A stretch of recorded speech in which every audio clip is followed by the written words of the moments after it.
Maswera sei muri yeZimbabwe. Tinokuchingamidzai zvekare kune chimwe chirongwa pano paZim Facebook Secrets and Confessions. Kuri sei kwose kwamungava muri kumativi mana enyika. Rekedzai tibva tapinda mumamessages edu atadzoka takakubatirai. Message yedu yekutanga yakamira sekudai so: hanzi makadi zvenyu mukoma, ndinokumbirawo kuti munge muchindiposterawo nyaya yangu makaviga chitupa changu. Ndauya pano ndiine confession yangu iyo yandiinayo uye zvekare yakamira sekudai: zita rangu muchanditi Talent uye zvekare ndine makore 33 years ekuberekwa. Originally from Glenorchy. Ndainge ndichimboshanda as a private security guard muHarare. Tainge tichigadha mashops, malodge. Dzimwe nguva taikwanisa kutohaiwa nemabus companies tichitofamba tiri mumabhazi towards maChristmas holidays kuitira kuti mbavha dziya dzinotora machances kuda kuhijacka mabhazi. Saka taitoita sekunge tinenge tiri mapassenger and futi tinenge titori nadzo. So nothing really prepared me, even though ndainge ndichizviona sekunge ndainge ndakasangana nemasituation mamwe ekuti vanhu vazhinji vakasangana nawo vanokwanisa kubva vasiya basa, because ndinorangarira nerimwe gore apo patainge tiri kuShurugwi tichigadha pamaini pevamwe minister. Saka pakazourawa mukorokoza iyeye akaurawa. Takamutarisa. Ndingataure zvangu zvakawanda, but vainge vachida kuba goridhe revanhu vakuru, saka imbwa dzakazongonzisa. Saka chiitiko ichocho chakaitika mukoma. Ndaizviudza kuti handimbofi ndakasangana zvekare neimwe situation inodarika iyo yandakasangana nayo apo pandainge ndakamboshanda sagadi kumaini kwevamwe minister, but nothing had prepared me pane izvo zvandakazosangana nazvo nezvandakanzi ndinge ndichiita pamba pavamufundisi. If I am lying, may God strike me down. Let me tell you everything. So ndichangochinja makore kuitira kuti vanondiziva vasazobatanidza nyaya. Ndichangoti mugore ra2022 a friend of mine referred me kune vamwe pastor, a so-called man of God, who needed overnight private security, not like security mamwe aya ekuti unenge uchingogadha pamba pevanhu nemboma. No, munhu unenge utori nepfuti kana AK47 chaiyo uye zvekare neimbwa. Saka prophet ava munhu anotozivikanwa. Saka vainge vachida kuti ndige ndichizogadha pamba pavo off the books. The salary was very good. Accommodation tainge tichigara kuAvondale, it was for free. Food was provided.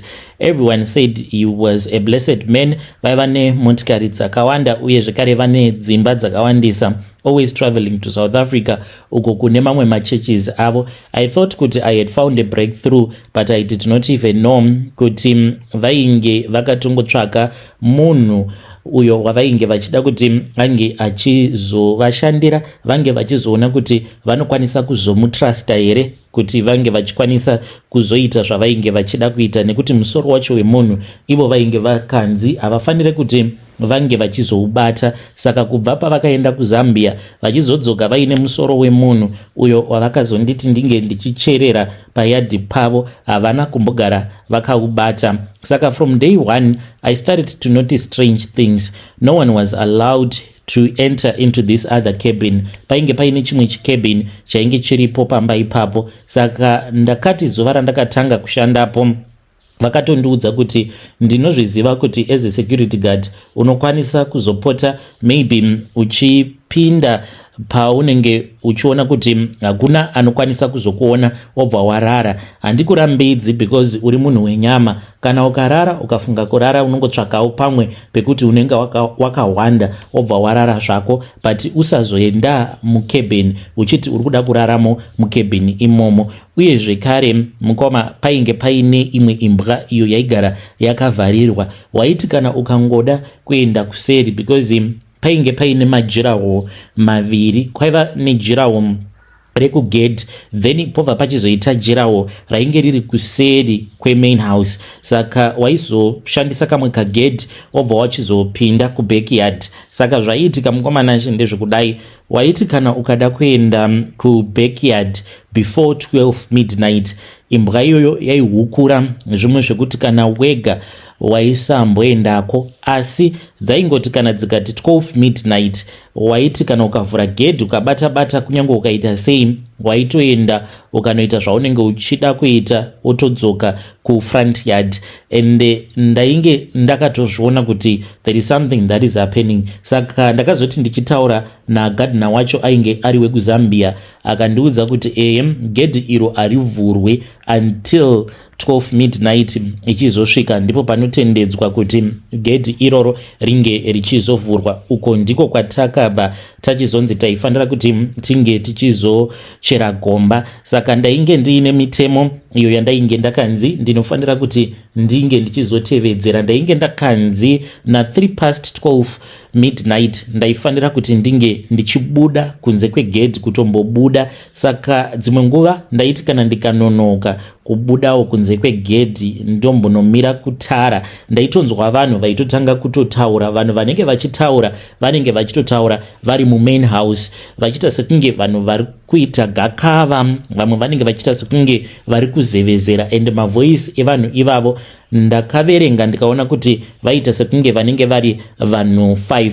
Zvino ndaizoti after about 10 minutes vanhu ivavo vachitaura ndaizonzwa kuti shii munhu achiita sekunge ari kunyararidza vamwe vanhu. Saka pandakaudza garden boy akandiudza kuti zvepamba ipapo hazvisi zvekuda kunyanya kuzivisisa. Munhu unenge uchifanira kuti unge uchingoita basa rako, kana wapedza kuita basa rako then obva wachizozviendera kumba. Vakanditi talent unofanira kuti unge uchiita basa rako nemazvo, nekuti ndikuda kuti ndinge ndichizokukomborera. Zuva iro pazvakazoitika ndakadaidzwa masikati, it was kuma 11 am apo pavakandidaidza. Ndakaenda kuma offices avo vakabva vachizoti tonight talent handisi kuda kuti unge uchiita mapatrols ako, ndikuda kuti unge uchizogara uri muguardroom, whatever you hear unofanira kungoramba uri muguardroom kusvika inini ndichizouya. Pane zvandikuda kuti unge uchizondibatsira nazvo naJose uyo ainge ari gardener wavo wekuzambia. Saka ainge atoripo ipapo patainge tichiita meeting navo prophet. Saka vakabva vachizonditi utore motikari wotora spade bucket, uye zvekare mainge muine rimwe jira rainge rakaita kunge Zambia but rainge riri plain black. Saka naJose takabva tachizodzokera kumba kwavo ndokubva tachizonovamirira. Vakazouya vakabva vati vainge vaine zvimwe zvavainge vachida kuti tinge tichizoita, ndokubva tachizoenda tikanovarakidza gomba iro ravainge vakati inini naJose tinge tichichera. Vakarimezha vakabva vachizofona, vakaenda pacall about 5 minutes vachitaura nomumwe munhu wavainge vachitaura naye nechirungu. Saka vakabva vachizodzoka vakaita zvekare mamwe measurements vakadzokera pacall vakabva vachizoti zviri right, ndokubva vachizoti vainge vachazodzoka zvekare usiku. Saka ndakazoti ndapinda pashift yeusiku sezvadainge ndakaudzwa vainge vakanditi ndisazobuda muguardroom. Mukomana ndainge ndiina Jose tiri vaviri takagara takaona vanhu kuda about 10. Vanhu ava vachifamba waiona zvinenge zviri kuseri kwemunhu, like munhu iyeye anenge ari see through, akaita kunge chiutsi but uchitoona kutoti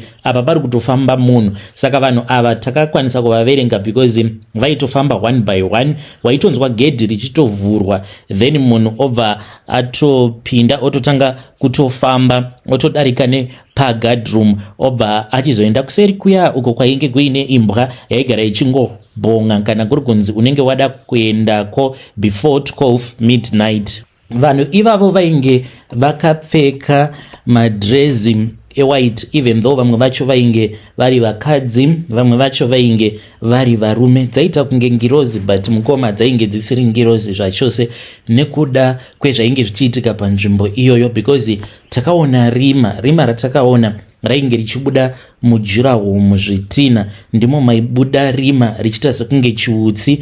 Yadhi yose yakazara rima zvekuti tainge tava kusakwanisa kana kuona anything.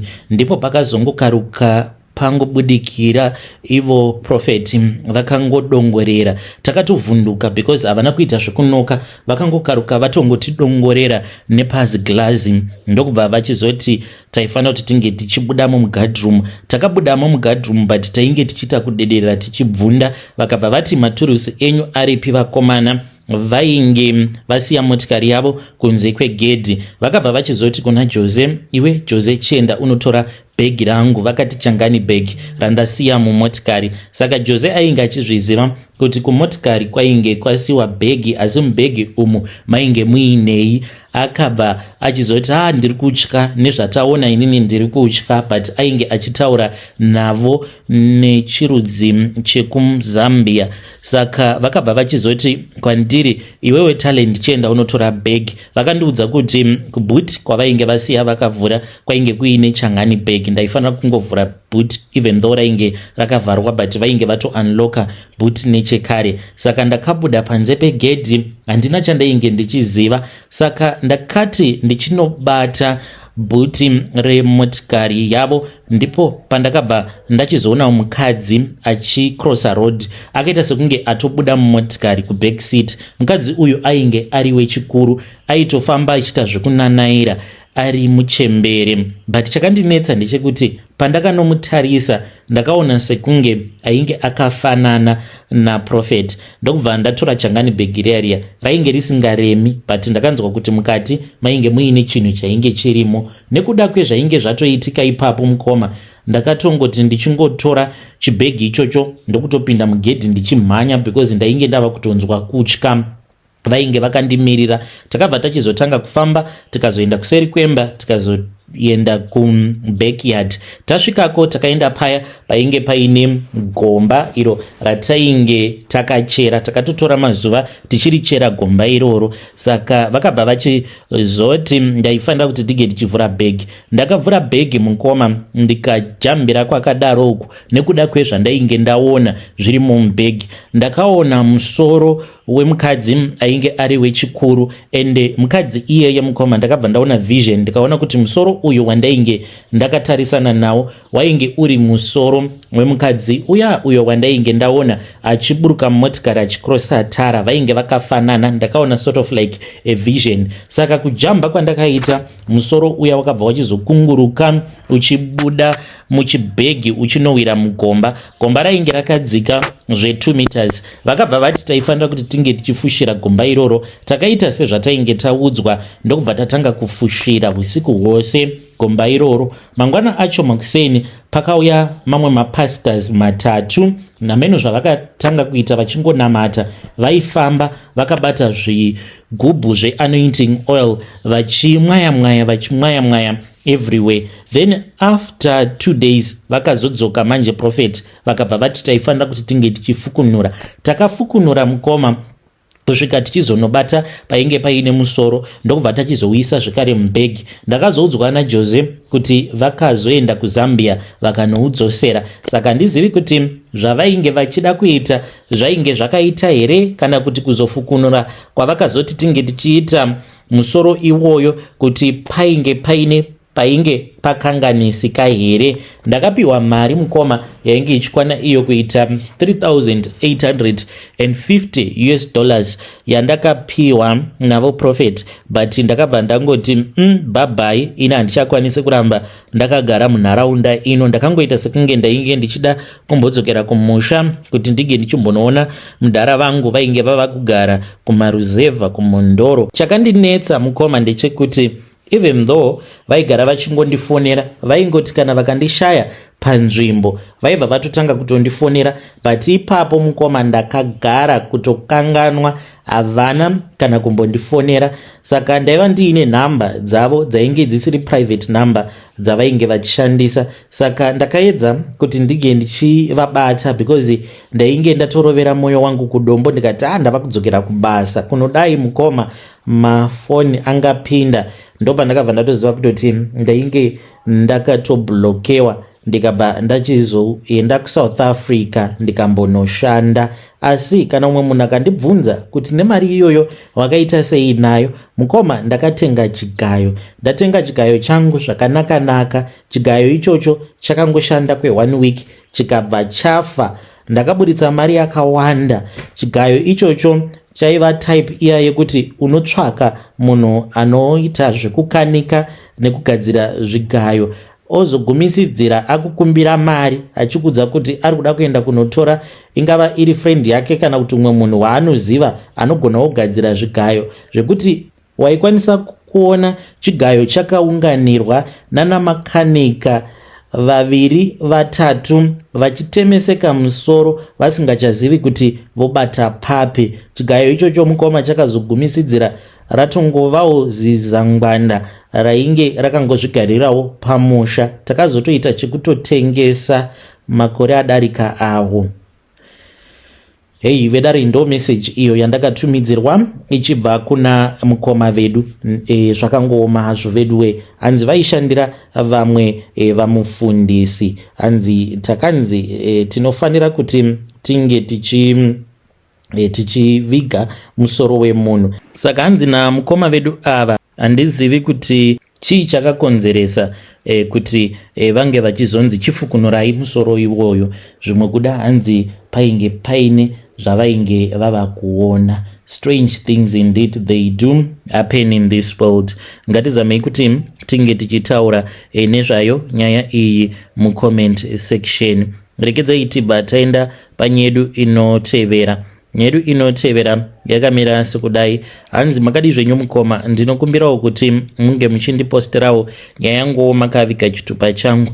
Ndauyawo pano ndiine confession iyo yandiinayo. Saka ininiwo ndiri baba, ndinogerawo vanhu musoro, ndichangoti kunoku kuHighfields. Saka ndine secret yandiinayo kumba, ndine secret room. Ende ndakanzi as long as kusina munhu anopindamo murumu imomo ndichaita mari yakawanda. Asi hanzi zuva iro rekuti pachawana munhu achapindamo murumu imomo, hanzi ndinobva ndatotanga kutopenga same time. Saka kugadzirwa kwandakaitwa neimwe n'anga yainge ichimbogara kunoku kuHighfields, n'anga iyoyo yakati kwemazuva 7 ndaifanira kuti kana ndiine munhu wandinenge ndagera musoro ndinofanira kuti ndige ndichitora bvudzi, noti rose, ndongotora rishoma ndobva ndaisa mukapepa bag. Ndaizoti kana ndachaisa zviya ndoenda ndobva ndachizonopa n'anga iyoyo. Handizivi kuti bvudzi iroro vakaita sei naro. Vakabva vachizondipa kandiro ako kavakandipa. Vakanditi ndiro iyi zvaunoita unoti makuseni zviya kana wava kuenda kubasa, mari kana uine kamari kaunenge uinako kaunenge uchida kuti unge uchizoshandisa sechange, unotanga waisa mundiro apo paunenge uchita tumwe tumabasa, kugeza, kudya usati wabuda. Zvino unozoti kana wava kuda kubuda wobva wachizouya wobva wachizodeketerera. Ndine zvandakaudzwa kuti ndinofanira kuti ndinge ndichizotaura zvandisingakwanisi kuti ndinge ndichisheya nemi. Saka kana ndaita saizvozvo, mari iya ndinobva ndachizoitora, ndiyo iyo yandinozonoshandisa apo kana ndava kubasa kupa vanhu change. Saka pandinodzoka zvekare ndichibva kubasa, munhu wekutanga nemunhu wekupedzisira, mari dzavo handifanire kuti ndige ndichidzisanganisa nemari dzimwe dzandinozopiwa nevamwe vanhu avo vanenge vauya kuzogerwa musoro pakabhabha kangu. Saka ndinozotora mari yavo then ndinozoishandisa.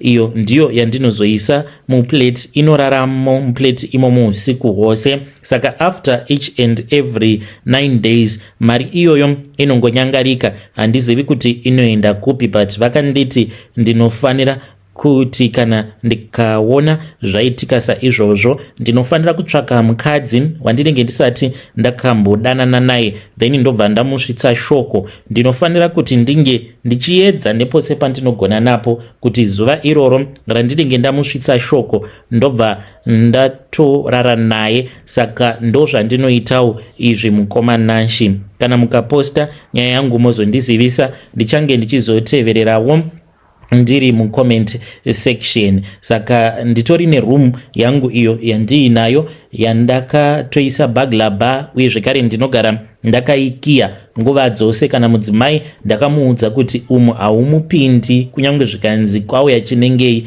haupindimo nekuti mune zvinhu zvangu, ende ndakatomuudza kutoti zvinhu zvangu ndezvechivanhu. Saka kana ukapindamo it means kuti tinobva tatokanganisika pakurarama kwedu kwatiri kuita. Saka madhamu kusaidi kwavo havanei nezvakawanda because munhuwo akakurirawo munhamo. Saka now we can afford a better life. Saka zvitori nani kurarama kwatiri kuita, kutori nani than mararamiro awo atainge tichimboita before this. Kana mukaposta muzongondizivisa. Vanoda kundijaja, you can judge me all that you want, but what I can tell you is that you cannot judge me because hamundizivi, ende kwandinobva hamukuzivi. Matambudziko nenhamo dzandakasangana nadzo hamudzizivi, zvakazokonzeresa kuti ndinge ndichizotora mishonga yandakatora zvekare hamufi makazvinzwisisa. Kunyange ndikakuudzai munongoti tendeuka. Yo vedare ndo message iyo yandakatumidzirwa ichibva kuna mukoma vedu. Hanzi kunyange ndikakuudzai kuti aiwa chakakonzeresa kuti ndizosvika palevel rakadaro, it is ABC. Hanzi chamunogona kungoita ndechekuti dai watendeuka. Zvakangooma hazvo vedu we. Let us try to speak with our dear brother in the comment section.